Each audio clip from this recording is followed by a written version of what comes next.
You know, 2025 has already been a pretty big year for gaming, and it doesn't look like it's about to stop. And today I thought that we'd do something a little bit different because I'm gonna be listing my 10 most anticipated games coming out this year. The list is obviously building because there's more and more games getting announced every week, so hey, let's look at the big ones. First off, we have Doom: The Dark Ages, and it's looking like the most brutal cinematic entry the series has ever had. It's a full-on prequel to Doom 2016 and Eternal, but this time they've traded the high-tech hellscapes for a grim and medieval world. The vibe is very dark, ancient, and heavy, as if Doom was reborn as a heavy metal opera.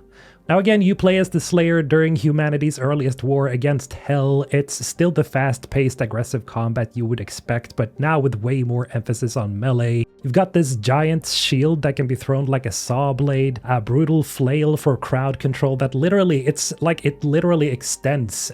It's so cool, I just love it. And then among a slew of new weapons, there's this new weapon called the Skull Crusher, I think, that literally grinds bones and shoots them as high-velocity shrapnel. It's so ridiculous, I swear. There's also a new layer of scale here. You'll be piloting a massive mech called the Avalon that we've only heard of so far, and you fight against these towering Titan demons. And at one point, you are even riding a cybernetic dragon into battle. I don't know how often you will be able to access the Avalon mech or the dragon, but I hope that it's more of like a thing that is a returning element of the game, because that would be so cool. The game's tone feels more cinematic this time around too.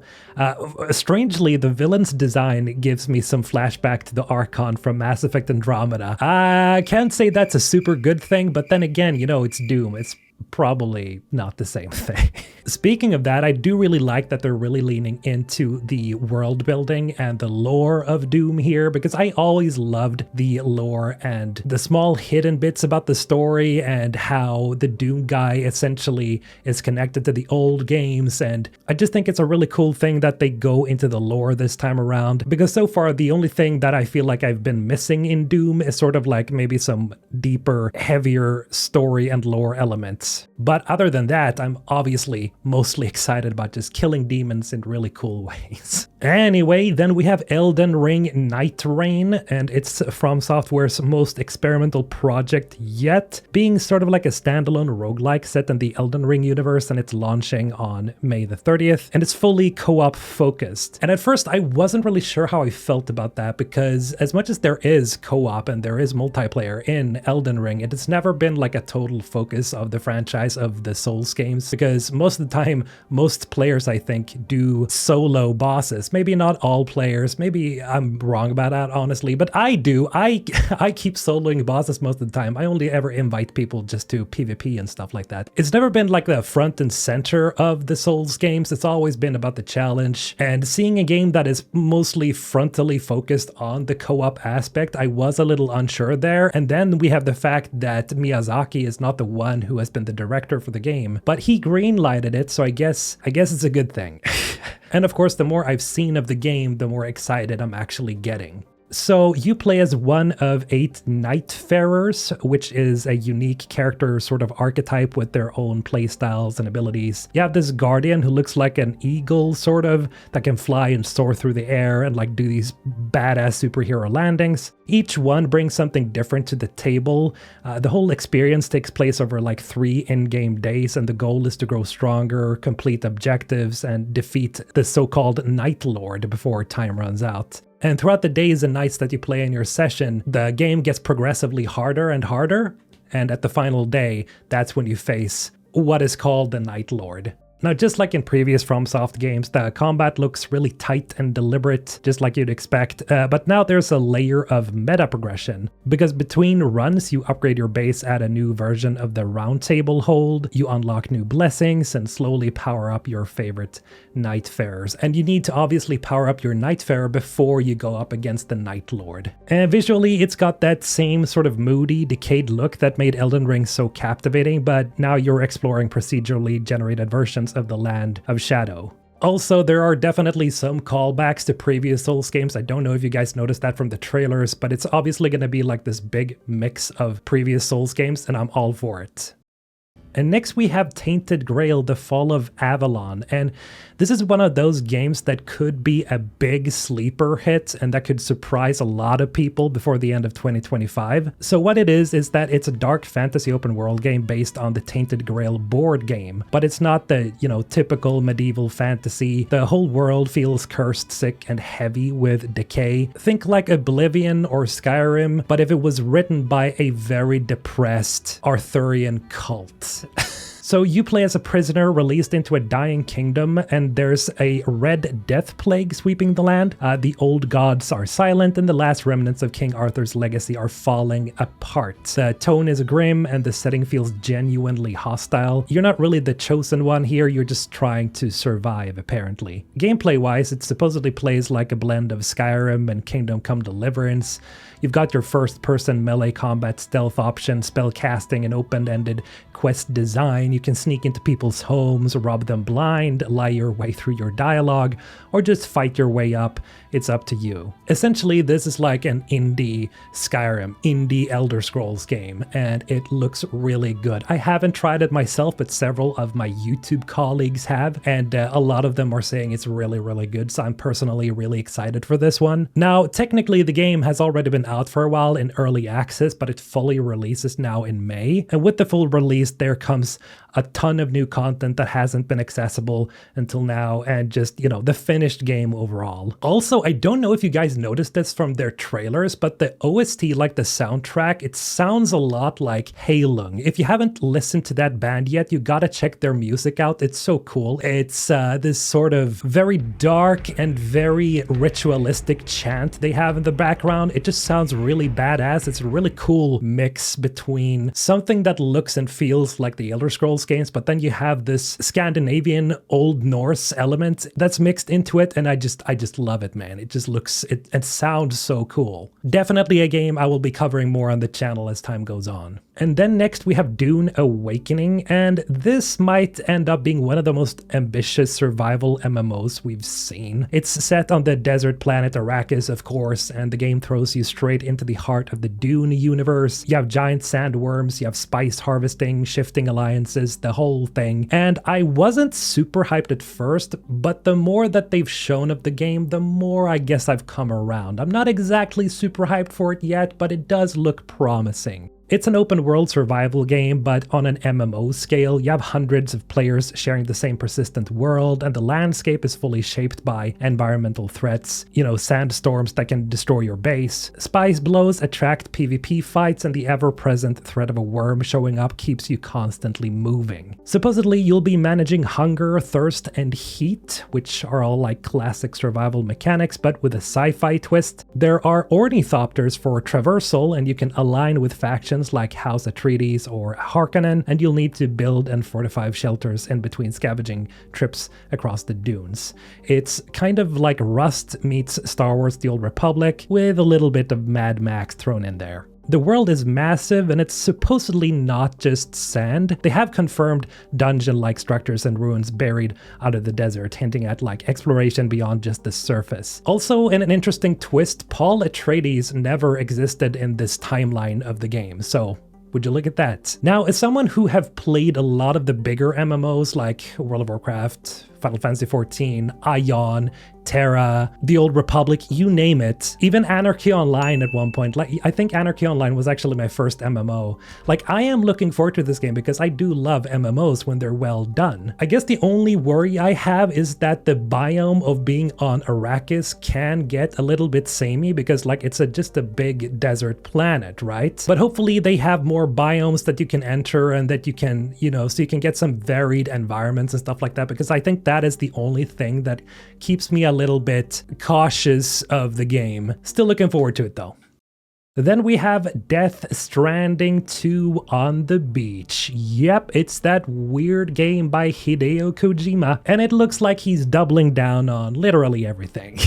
So apparently it's set after the first game, and once again you're stepping into the shoes of Sam Porter Bridges. Only now the world seems even more unstable, and the idea of reconnecting humanity isn't so simple anymore. The original game was all about isolation and rebuilding, walking through empty lands, delivering cargo, creating connections. But in the sequel, Kojima supposedly flips that on its head. So now it's all about questioning whether those connections were actually worth it. So there's this lingering tone of doubt and of mistrust. Like, it's still a courier game, but with way more resistance, like both from the environment and from the people. Like, there's going to be much more combat and things like that in Death Stranding 2, which sounds like a good thing because I think that's one of the things that drove a lot of people away from the first game. That, it was essentially just a walking simulator to a lot of people, and hopefully this one won't exactly be that. But gameplay-wise, it's still open world traversal with terrain management, cargo balance, and gadgets, but,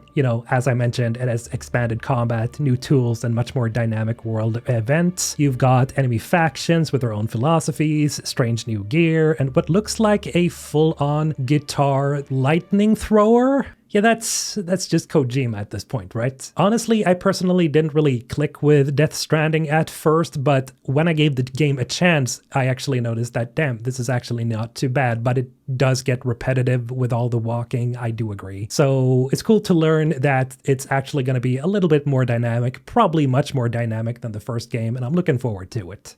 Then we have Crimson Desert, and this is one of those games that might be one of the most chaotic open world games in years, and I kind of like that. So it's set in the same universe as Black Desert, but this is like a fully single player experience with like a grounded story and a gritty protagonist, and what looks like a, I guess, kitchen sink approach to gameplay. So you play as Cliff, who is a mercenary caught up in like a war-torn continent called Pywell. I think that's how you say it, Pywell or Pivel. The setup is classic hero's journey stuff. You have rebels, nobles, betrayals, but what makes this game stand out is how over the top the gameplay looks. Like, there's a lot of crazy stuff going on in the gameplay showcases. Stuff like, you have elements from Breath of the Wild, finding lost technology, exploring ruins and the sky, and just a lot of side activities that a lot of RPGs have nowadays. The combat seems very fast and impact heavy. You got dodges, combos, parries. It's clearly trying to compete with, games like The Witcher 3 and Dragon's Dogma, but with that sort of Korean MMO flair to it. Like, a lot of the movements are very beautiful and very dynamic. I just hope that translates into weight in the controller when you're actually playing it, because it can look a little floaty when you look at the combat, but it looks badass as all well. Like, there's destructible environments everywhere. You can basically destroy everything, I think. Don't take that as complete truth. I don't really know, but from what I've seen, like, you can destroy most environments. It looks really sick. Like, it reminds me of Red Faction in a way. You guys remember that game? Yeah. And just in general, like, the moment-to-moment gameplay looks really cool. It just looks like it's trying to pack in as many systems as it possibly can. And it might be a little bit too much, but at this point, I'd rather that the game aims as high as it can just to play it safe. But I am a little bit worried that it might become overwhelming. I guess that is my slight worry, and that the combat maybe is not as satisfying as it looks. And hopefully they don't have too many Korean grindy elements in the game. I mean, it's coming from a publisher or a studio that has made Black Desert, which is an MMO that is supposedly very grindy. So, I mean, it wouldn't really be a surprise, but I hope that they've dialed it back and they do it more like a traditional Western RPG. Still though, looks pretty good.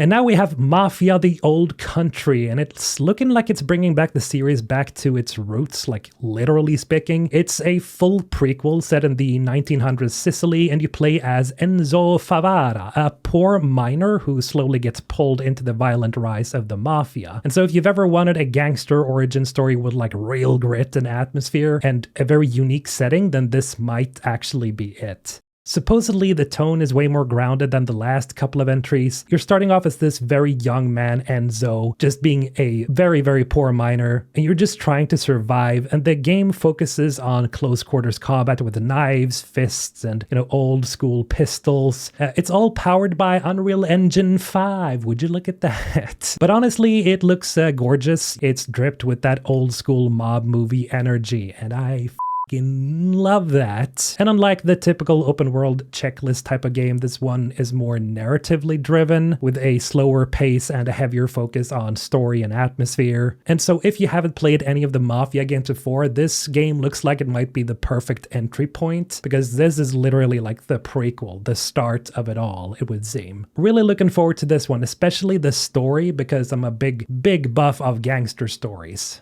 Then we have Ghost of Yotei, and it's like this perfect evolution, or it looks like what is the perfect evolution of what Ghost of Tsushima started, and I'm just all in. It's set 300 years after the original, and this time you're playing as Atsu, a female warrior out for vengeance against the Yotei 6, which is like a brutal group responsible for her family's death. It's got that same samurai cinematic energy, but the stakes are supposedly even more personal, and the world even more dangerous. So the setting shifts north to Hokkaido, so visually it's like a big departure. You have snow-covered forests, icy cliffs, and rural villages replacing the grassy fields of Tsushima. That looked all so very beautiful, but yeah, it's definitely time to switch the scenery here. So yeah, it still looks beautiful, but it's like colder and lonelier, and it's that kind of environment that really matches the revenge-fueled story that they're telling. At least that's what it looks like to me. The combat has been expanded too. You've got access to weapons like the Odachi, and then you have the Kusarigama, dual katanas, and even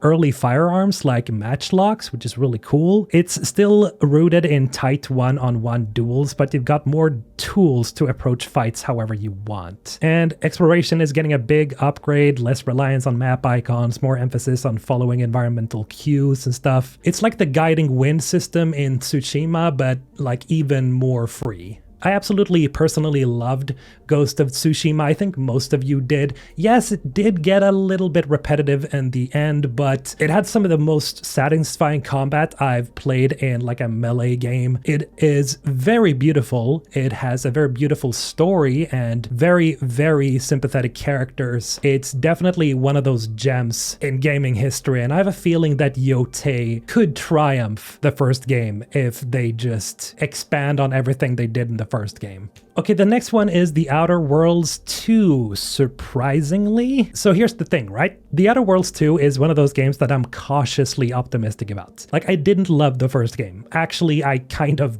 bounced off of it. The moment-to-moment gameplay just didn't hold me at all. The combat felt floaty, the weapons didn't have much punch, and after a while, like every enemy encounter started blending together.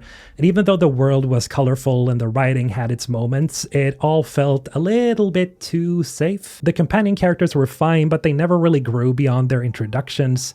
Their personal quests were short and kind of shallow, and I never got that strong bond you look for in like party-based RPGs. And the quest design was like way too fetchy. A lot of it boiled down to go here, talk to this person, bring back this thing. I mean, for a game that's pitched as Fallout in space, I was expecting more depth, sort of like with Fallout New Vegas, right? Still, I'm putting The Outer Worlds 2 on my radar because it looks like Obsidian heard that feedback. They're promising a bigger world, better combat, more player agency, and deeper faction systems. And visually, it already looks like a step up. It has smoother animation, better lighting, more varied environments, and it seems like they're actually taking their time to rebuild the systems from the ground up. And so if they can deliver on that, you know, on deeper characters, more impactful choices, and a world that actually reacts to your decisions, then yeah, I guess I'm all in. I just want to see this universe reach its potential, I guess.